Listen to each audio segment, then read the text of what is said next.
My mother was my first bully. From the day I was born, she hated me. Since TikTok is getting deleted, I've decided to be brave and finally expose that woman for the horrible human being she is. My first day of second grade, I was wearing a pair of shorts and sitting next to my mother on a bench. We were waiting for school to open up and start. My mom took her finger and ran it up my thigh and said, "That's cellulite, Ava. Everyone at school's gonna make fun of you today."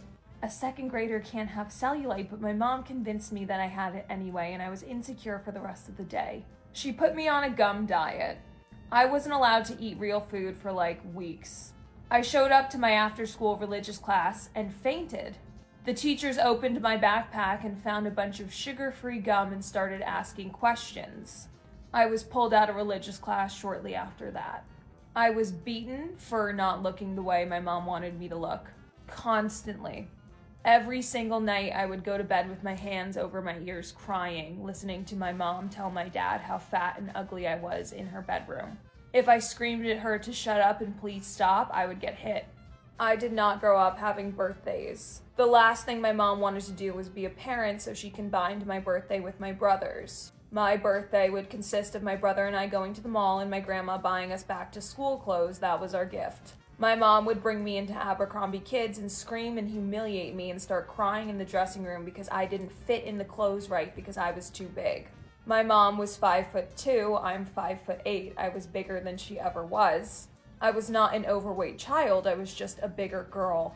I didn't get cake on my birthday right because that was only going to make me bigger. So I would spend my birthday every single year sobbing. I would go to bed crying because my mom would go to Bloomingdale's and buy me the ugliest clothes she possibly could and say I could not have the cute clothes the other girls had until I got skinny. Things only got worse for me when I was a teenager and in high school. I developed an eating disorder and got very skinny. That still did not make me good enough for my mother. My parents are wealthy, they're well off, and she was so angry she had to spend some of my dad's money on me and send me to college that she let me know how she felt about it. And you haven't earned it. You're lucky we're still sending you and not sending you out into the world to be the piece of trash you turned out to be. My dad was making $2 million a year and my mom blows his money like water. The man is almost 70 years old and he still has to work because my mom keeps spending it all. It should have been no problem to pay for my education. I tried to get a job in high school just so I could have a little bit of freedom and a break from my own home. I wanted to be able to buy myself the things that other kids had. She wouldn't buy me an iPhone. She wouldn't buy me the clothes the other girls wore. I brought home working papers saying, "Hey, if you're not going to pay for these things, I'm going to do it myself." She ripped my working papers up, would not sign them, would not allow me to get a job. Regardless of not working my entire life, I still funded my own education. When I was 7 years old, I was bit in the face by a dog. My mom loves to sue people because that's what narcissists like to do, so she sued the people whose dog it was. I was rewarded $80,000 for my trauma. That money was put in a trust until I was 18 years old. I assumed the money would pay for my college because $80,000 is a lot of money. And even though I got into more prestigious universities, my mom would not let me go and I was going to the cheaper option. My 18th birthday was spent going to the office to sign the papers and get my funds released to me. 18-year-old Ava received an $80,000 check on her 18th birthday, and then my mom brought me into the car and screamed at me and demanded I hand it over to her. I gave my mom my $80,000, assuming she was going to spend it on college, and she immediately remodeled our kitchen with the money. I went to college not knowing anything about the world or anything about life or how to socialize. I was never allowed to have friends. I was never allowed to go on play dates. I wasn't allowed to hang out with my friends after school. I would have to sneak out in high school to go see them. Because my mom told me I was a bad kid and if I went over another child's house, she would end up getting sued. My mom never taught me how to do chores or clean a house. She never taught me how to take care of myself. I went to college knowing nothing about life. Obviously, I developed substance abuse issues. Regardless of all of that, I still went to college, did my classes, and graduated. My junior year of college, I started going to therapy, and that's when I discovered my mother was a narcissist and what I was going through was not normal. One day, I was with my mother in the car, and I told her, "Hey, I've been going to therapy, and the therapist told me you are a narcissist." My therapist's name is Nancy. This is how my mother reacted to that. No. And there'll be a price to pay. Keep pushing it, Ava. Push it. Keep telling me what Nancy said, that I'm a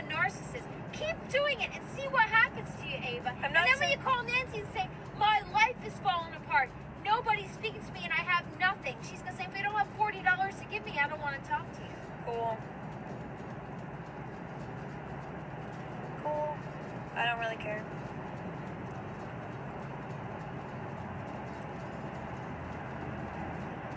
Well, you should care. Why are you hitting me? Because you made it so my mother wouldn't speak to me anymore. You came in, you trashed everybody, and now you're just going to take a hike. Good. Go. Crash this car, make it go out the window, and then my life is better because this is over.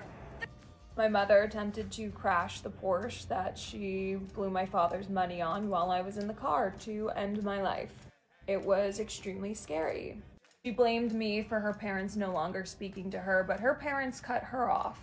Because not only is my mother abusive to my brother and I, she is abusive to everyone in her life. My mother has no friends. Anyone who has met my mother does not like my mother. Her mental instability is very obvious. But on Instagram and Facebook, she tries to make it look like she has this perfect life with these 2 beautiful children and a rich husband.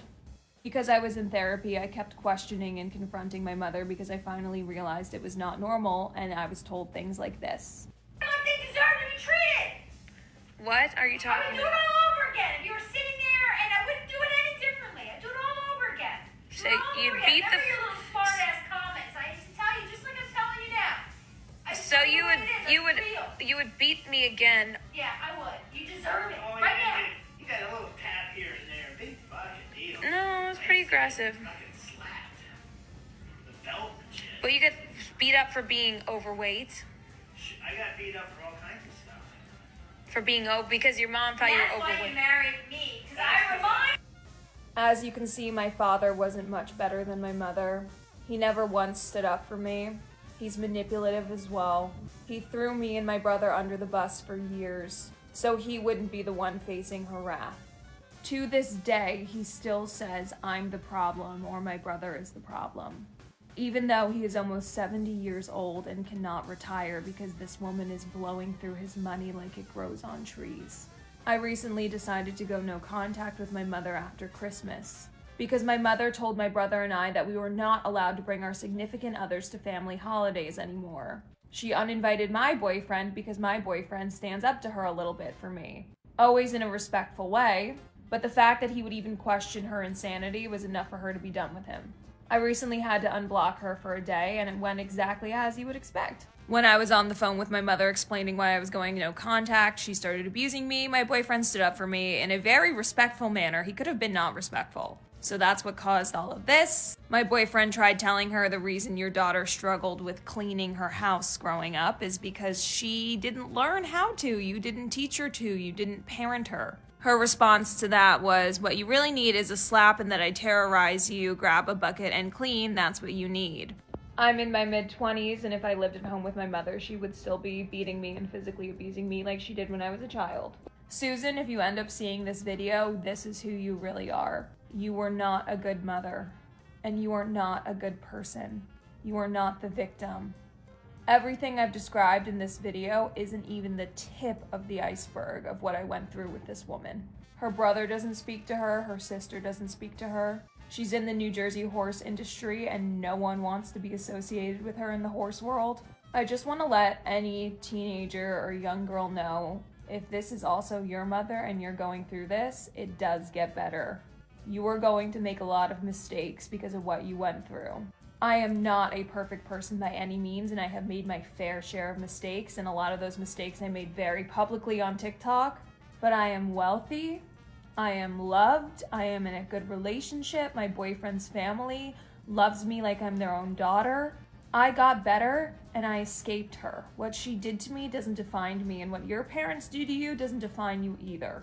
Oh my goodness, Ava, your story is so incredibly powerful and heartbreaking. I can't even begin to imagine the pain you endured growing up, but your strength and resilience shine through every word you share. Standing up against a bully, especially your own mother, takes immense courage, and you're truly inspiring for doing so. It's amazing to see how you've rebuilt your life surrounded by love and support from your boyfriend and his family. Your journey from such deep hurt to finding peace and happiness is a testament to your incredible spirit.